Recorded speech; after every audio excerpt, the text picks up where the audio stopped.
Hello, brains! It's that time of year, back to school. Or as I like to call it, ADHD New Year's. This year, it's all gonna be different. The past is behind us. We get a fresh start. I'm gonna be so organized this year. I'm not in school anymore, but I still get this feeling anytime I get a new planner or productivity app. Maybe this is the one. It has a calendar, a place for my to-dos. I mean, yeah, I stopped using the last one after 2 weeks, but the last one didn't have this. It even works. For a while. I can't wait to set it up or cross off my to-dos or fill in these boxes. And suddenly, I'm flossing every day and eating salad. Cut to 2 weeks later, those boxes feel bossy. The food tracker is overwhelming, and I'm back to the freedom of random post-it notes, lists wherever I feel like creating them, and notebooks full of ideas and epiphanies that I will never find again. Here's the ADHD conundrum. To stay organized and on task, we need structure because that's not how our brains naturally work. But then we reject that structure because that's not how our brains naturally work. Planners are structured predictably, consistently, logically, sequentially, neurotypically, and that's not how we work. There isn't a planner in the world that will know that you need 10 pages between June and July just to doodle. Not one that skips Mondays because some days you don't need a to-do list, you need a nap. And it's not even the designer's fault. Who could design something like that? I mean, seriously, unless a designer who also had ADHD designed a planner that was flexible enough to keep up with their brain, but structured enough to keep them on track, comprehensive enough to contain all the information they needed in one place, but simple enough that they could open it without getting overwhelmed, and adaptable enough that they could get bored with all of it and just change it the next week, and oh my god, someone did.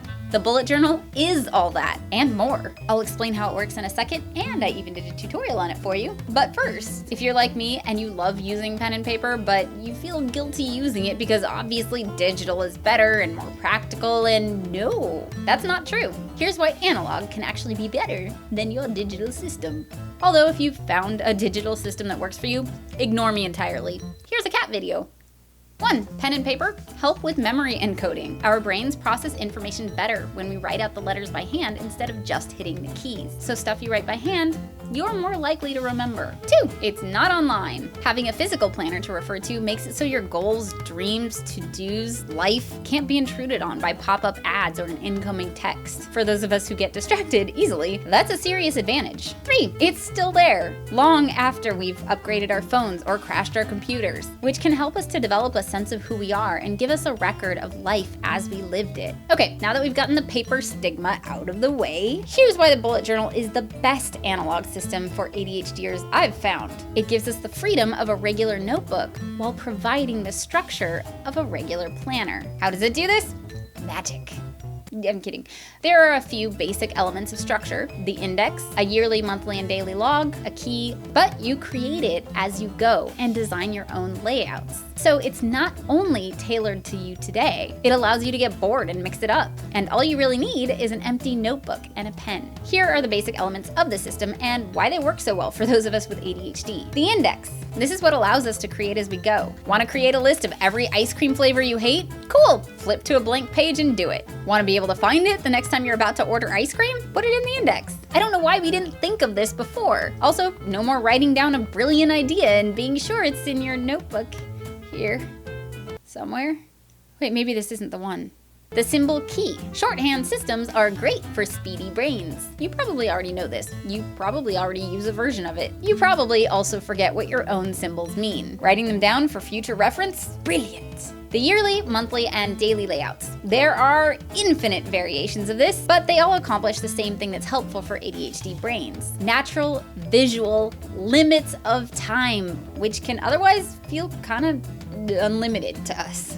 Migration, probably the best part of the whole system. I explain more in the tutorial, but basically, it keeps important things from falling through the cracks while letting unimportant things fade away.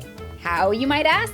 When you have to handwrite a to-do over and over again and find space to do it, it makes you really question how important it actually is, which simplifies your life. But for those of you who really need the searchability of a digital system, and weren't you supposed to be watching cat videos?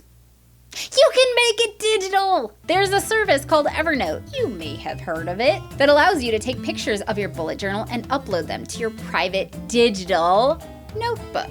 What? Staples, if you're watching, I'm sorry for the loss in planner sales, but on the bright side, I'll be buying a lot more pens. That's it for this week. Check out the tutorial and let me know how the system works for you. If you like what I do, subscribe. And if you love what I do, consider supporting me on Patreon, like these brains did.